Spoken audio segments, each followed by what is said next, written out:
अस्सलामुअलैकुम। कैसे हैं आप सब लोग? उम्मीद करती हूँ आप सब लोग खैरियत से होंगे। अल्लाह का शुक्र है हम सब भी ठीक हैं, अपने घरों में हैं।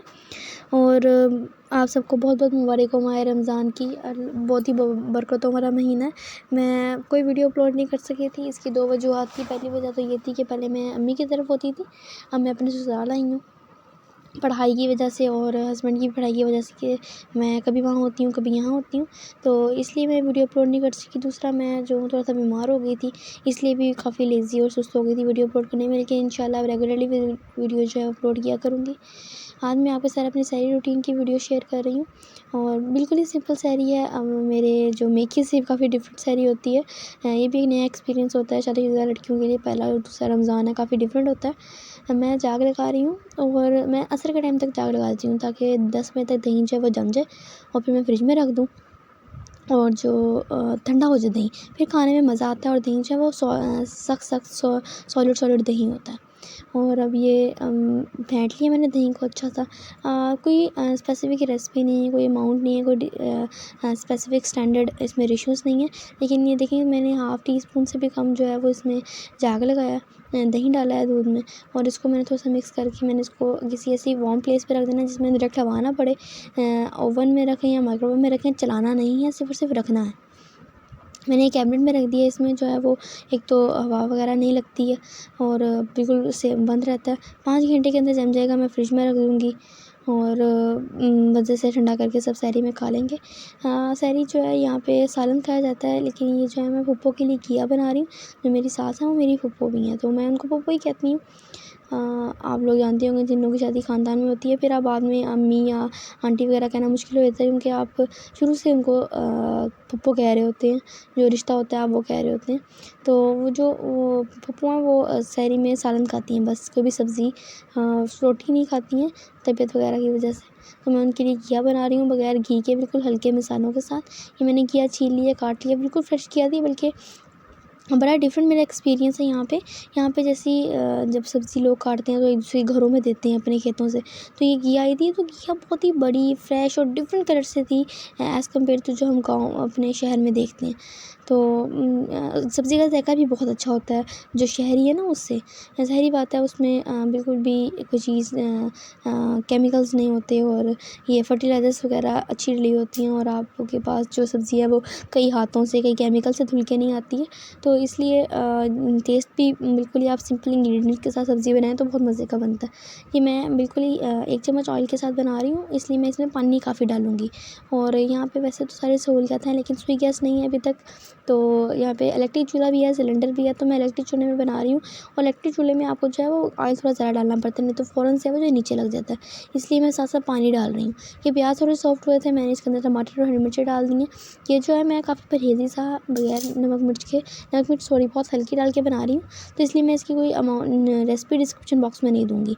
अगर आप लोगों को घिया की जो है वो रेसिपी चाहिए तो आप मुझे कमेंट सेक्शन में बताएं, मैं आप लोगों को ज़रूर इसकी रेसिपी दूँगी। बहुत ही मज़े की बनती है और किसी को पता, मतलब जो बच्चे हैं, जो ऐसे लोग हैं जो घिया नहीं पसंद करते, उनको तो पता भी नहीं चलेगा वो घिया खा रहे हैं। नमक मिर्च और हल्दी डाली और कोई मैंने गरम मसाला और काली मिर्च सफ़ेद मिर्च इस तरह की चीज़ें इसलिए नहीं डाली क्योंकि पप्पू को बिल्कुल ही लाइट खाना था, उनके मैदे में तकलीफ़ होती है बिल्कुल मसाले वाला खा के ना। तो ये मैंने जो टमाटर जो है नरम हो जाएंगे और पानी वगैरह अब्जॉर्ब हो जाएगा। ऑयल मैंने डाला नहीं था इसलिए किनारों पे ऑयल आएगा ही नहीं। फिर घिया डाल के भून देनी है, बिल्कुल सिंपल सी है और झटपट बन जाती है। प्रेशर में नहीं मैं बना रही हूँ, आप लोगों ने झटपट बनानी है तो प्रेशर में बना लें। मैं इसको प्रेशर वाला ढक्कन देके हल्की आंच पे रख दूँगी। अब मैंने घिया भी डाल दी है। अभी जो है वो शुरू के रोज़े हैं, आपको टाइम मैनेजमेंट करने में बंदे को थोड़ी सी परेशानी हो जाती है, लेकिन मेरी अल्लाह का शुक्र है शुरू से आदत है कि अगर मुझे लगे कि मैं ये काम 1 से घंटे में कर सकती हूँ तो मैं 1.5 घंटे पहले चली जाती हूँ कि आप थके बगैर काम कर लो। आपने नोट किया होगा कभी हम जो बहुत ज़्यादा काम करें लेकिन सुकून से कर रहे होते हैं तो कोई थकते नहीं है इतना, लेकिन थोड़ा सा काम भी कर लें फटाफट धीरे में कर रहे हो तो फ़ौरन से बंदा थक जाता है। इसलिए मेरी तो कोशिश यही होती है कि अगर मैं सहरी 1 घंटे में बनानी है सहरी, मतलब रोटियाँ बनानी है और सालन बनाना है, तो फिर मैं 1.5 घंटे पहले चली जाती हूँ कि आप सुकून से काम कर लो, काम करके बैठ जाओ। ज़रूरी तो नहीं है कि आप फटाफट काम करो। ये साथ में है जो साग कर रही हूँ। और साग जो मैंने हमारे यहाँ से गाँव में कोई साग बनाया था, तो कोई आंटी जो है वो दे के गई थी। तो साग जो भी वो ग्राइंड करने वाला था, और साथ जो है मैंने ये घिया को है बिल्कुल 500 पे रखा है, मतलब धीमी आँच पे रख के इसको मैंने हल्की आँच पे रख दिया है। और इसको मैंने ग्राइंड कर लिया यहाँ पे साग को, और अब मैं इसको तड़का लगा लूँगी। हम जो है बिल्कुल घी वाला खाना यहाँ पसंद नहीं करते, इसलिए मैंने 1 to 2 टेबलस्पून ऑयल डाला है, और उसके अंदर मैंने 1 टीस्पून अदरक लहसुन का पेस्ट बना के रखा हुआ है। बहुत आसानी हो जाती है रमज़ान में, आपको फ्रेश बनाओ करो। और भी रमज़ान में डिफरेंट मसरूफियात होती हैं। एक तो हमने सहरी इफ्तारी बनानी होती है, ऊपर से बर्तन नहीं ख़त्म होते, और सबसे बड़ी बात ये इबादतों का महीना होता है, आप इसमें किचन में ना रहो। तो मैं काफ़ी डिफरेंट छोटी छोटी चीज़ें बना के रखती हूँ। हरी मिर्च का पेस्ट, अदरक लहसुन का पेस्ट, और मसाले वगैरह साफ़ करके पीस के रखे हुए हैं। और ये मैंने अब साग डाल दिया इसके अंदर। आप इसको तेज़ आंच भी कर सकते हैं, लेकिन मैंने अभी बर्तन भी धोने थे और काफ़ी काम और भी थे, तो मैंने इसको नमक मिर्च वगैरह डाल के थोड़ा सा भून के मैंने इसको हल्की आंच पे दम वाला ढक्कन ढक दिया था। बिल्कुल बहुत ही मज़े का हो गया था। और पानी जो है मैं साग का बिल्कुल खुश करती हूँ, मुझे साग जो है पानी पानी वाला अच्छा नहीं लगता। और इसको ढक्कन वगैरह दे दिया था। और यहाँ जो है घिया भी रखी हुई है साथ साथ। रमज़ान शरीफ में बर्तन तो बहुत होते हैं, लेकिन मेरी आपसे टिप है, जब आप सहरी से पहले जो काम करते हैं तो आप बर्तन साथ साथ धोएं। बर्तन अगर आप रख लेंगे ना कि सहरी के बाद धोने हैं, फिर आपके बर्तन ट्रिपर हो जाएंगे। यहाँ जो है मैं बर्तन वगैरह धो के फारी हुई थी, या बर्तन वगैरह लगाऊंगी। वैसे तो सारी सहूलियत हैं, लेकिन सीवेज सिस्टम का थोड़ा सा इशू है। किचन में है पानी नहीं आता, बर्तन बाहर धोने पड़ते हैं, उसके बाद आपने उसको चीज़ों पर सेट करना होता है। और ये मैं बर्तन अब सेट वगैरह कर लूँगी। मेरी आदत है मैं सहरी से पहले बर्तन धो लेती हूँ, ताकि जो सहरी वाले बर्तन हैं वो थोड़े से बर्तन होंगे फिर फटाफट धुल जाएंगे। अगर मैं आप सहरी से पहले बर्तन नहीं धोएंगे, फिर बर्तन बहुत ज़्यादा हो जाते हैं।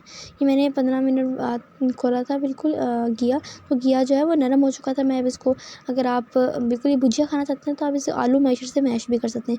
मैं बस ऐसे ही ये चम्मच के साथ, जो मैं जैसे हांडी बना रही हूँ उससे ही मैश कर लूँगी, और उसका पानी खुश कर लूँगी। एक तो रमज़ान में आप थक जाते हो तो चाय तो है वो लाज़मी होती है। तो बड़ा एक अजीब हुआ है कि मैंने शादी से पहले कभी दूध वाली चाय नहीं पी थी। तो अब मुझे अभी तक कोई अच्छी सी रेसिपी नहीं नज़र आ रही इसकी। आपके पास कोई हो तो मुझे बताएं।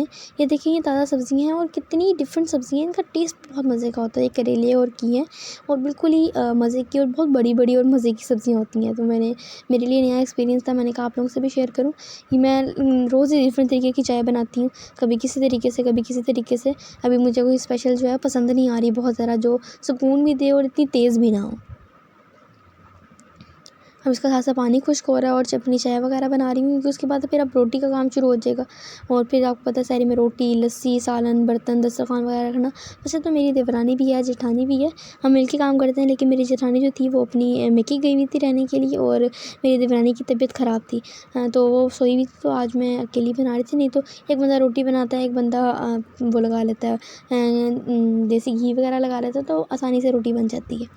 यहाँ पे बहुत डिफरेंट सहरी और इफ्तारी होती है एज़ कम्पेयर टू मेरे घर से। मतलब जो मेरी अम्मी का घर था उसमें हम पराठे बहुत बनाते थे, हमारे घर आलू वाले पराठे बहुत बनते थे। और अब यहाँ जो है सब सिर्फ रोटी खाते हैं देसी घी लगा के। अब ये साथ-साथ मैं रोटी भी बनाऊँगी और देसी घी भी लगाई जाऊँगी। पहले मैं अपने लिए तो जो दिल करे वो बना लेती हूँ, ऐसी कोई रिस्ट्रिक्शंस नहीं है। लेकिन आपको पहले जो 2 रमज़ान है ना, वो एक लड़की के लिए गुज़ारना बहुत मुश्किल हो जाते हैं।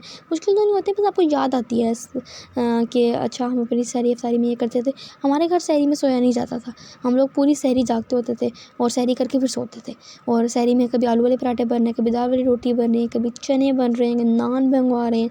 तो जो लाहौरी सहरी है वो जो लाहौरी लोग होंगे वो मेरी बात को समझ रहे होंगे कि लाहौरी सहरी बहुत मज़े की होती है। लाहौरी सहरी में का जो मज़ा है वो अलग होता है। ये मैंने रोटी बना ली, और साथ साथ मैं देसी घी लगा रही हूँ। और यहाँ पे सिर्फ रोटी देसी घी के साथ सालन खाते हैं, और ज़्यादा कोई हैवी किस्म की सहरी नहीं करते, बस लस्सी बनाते हैं। रोटी भी यहाँ ज़्यादा नहीं, बस ये मैंने 9 से 10 रोटियाँ बनाई थी। मैं जो हूँ बिल्कुल भी देसी घी नहीं खाती हूँ, मुझे देसी घी की स्मेल भी, शादी से पहले तो मैं देसी घी को हाथ भी नहीं लगाती थी। लेकिन यही होता है, आप शादी के बाद काफ़ी चेंज हो जाती हो। अब मैं, वैसे तो मेरी भाभी ही देसी, जो देवरानी है वही देसी घी लगाती होती थी, लेकिन आज उनकी तबीयत ख़राब थी, मैंने उनको उठाया नहीं है, तो मैं साथ देसी घी भी लगा रही हूँ और रोटी भी बना रही हूँ।